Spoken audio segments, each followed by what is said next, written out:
কিন্তু দুর্ভাগ্যজনক হলো সত্য যে আমাদের প্রতিবেশী দেশ,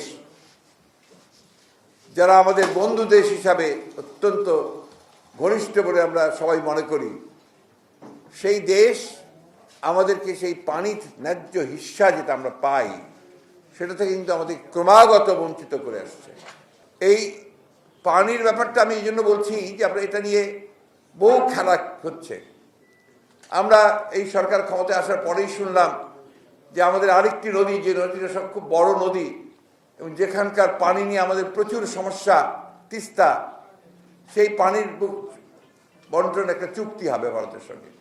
প্রতি বছর আওয়ামী লীগের মন্ত্রীরা বলছেন যে এই হলো বলে এইবার আসছে মন্ত্রী, আসলেই হবে, আমরা গেলেই হবে।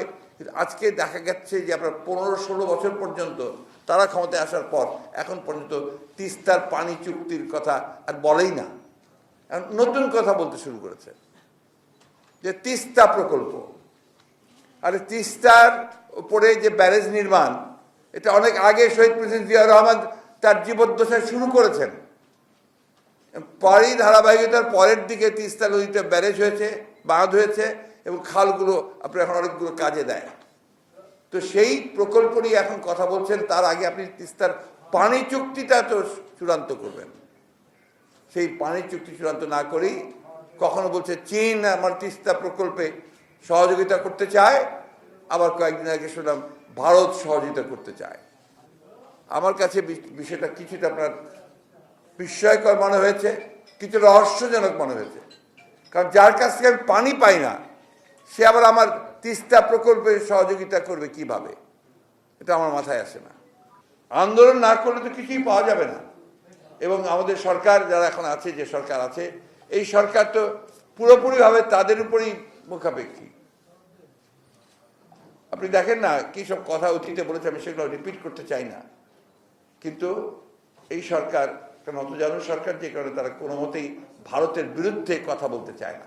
ভারতের বিরুদ্ধে তো বলতে চাই না আমরা, যে বিষয়গুলো আমার ব্যক্তিগত ইন্টারেস্ট, আমার রাষ্ট্রের ইন্টারেস্ট, জনগণের ইন্টারেস্ট আছে, স্বার্থ আছে, সেগুলো নিয়ে তো আমি কথা বলতেই হবে আমাকে, এবং সেটা সরকারকে বলতে হবে।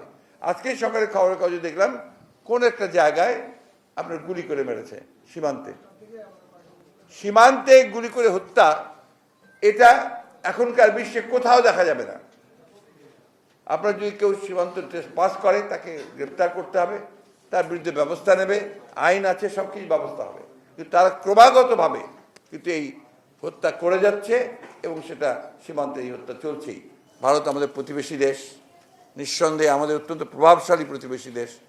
আমরা ভারতের নতুন সরকারের কাছে একটাই আশা করব যে তার দেশে যেভাবে জনগণ তাদের প্রতিনিধি নির্বাচন করতে পারে, এখনো তাদের নির্বাচন কমিশন যেভাবে স্বাধীনভাবে কাজ করতে পারে, তাদের বিচার বিভাগ যেভাবে কাজ করতে পারে, আমরা এই দেশের মানুষ কিন্তু 1971 সালে সেই লক্ষ্যেই আমরা যুদ্ধ করেছিলাম, সেই লক্ষ্যেই আমরা এখানে কাজ করে আমরা গণতন্ত্রকে সেইভাবে প্রতিষ্ঠা করতে চাই। আমাদের যেটা প্রত্যাশা, যে ভারতের সরকার জনগণের যে প্রত্যাশা বাংলাদেশের মানুষের, সেই প্রত্যাশাকে তারা মর্যাদা দেবেন এবং সেইভাবেই তারা বাংলাদেশের সঙ্গে সম্পর্ক গড়ে তুলবেন।